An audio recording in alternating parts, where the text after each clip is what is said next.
அதாவது மதுவிலக்கு தமிழ்நாட்டில் இருந்தது.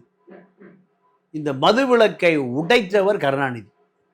ஏன் உடைச்சாருன்னா, எம்ஜிஆர் 72ல் கட்சி ஆரம்பிச்சிட்டார். சரி. கட்சி ஆரம்பித்த பிறகு எம்ஜிஆரை கட்சி ஆரம்பிக்காமல் தடுக்கணும். எம்ஜிஆர் ரசிகர்களை எம்ஜிஆர் மன்றங்களை உடைக்கணும். இதுக்காக என்ன பண்ணுறாரு? மதுக்கடையை மூடுறாரு. யாரு? கருணாநிதி. மதுக்கடையை மூடி எல்லாத்தையும் மதுக்கடை மூட என்ன பண்ணுவான்? பிளாக்கில் விற்பான். கள்ளசாராயத்தை யார் விற்க முடியும்? ஆளுங்கட்சி தான் விற்க முடியும். ஆளுங்கட்சி தான் போலீஸுக்கு மாமூல் கொடுக்க முடியும், வேற எவனும் விற்க முடியாது. போலீஸும் ஆளுங்கட்சியும் சேர்ந்து எம்ஜிஆர் ரசிகர் மன்றங்கள் உடைக்கப்பட வேண்டாம், எரிக்கப்பட வேண்டாம்.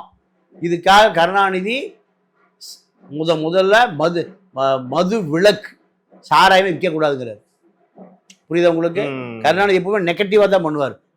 அதுக்கு பேர் தான் ராஜதந்திரின்னு அவருக்கு எல்லாம் சொல்றானுங்க.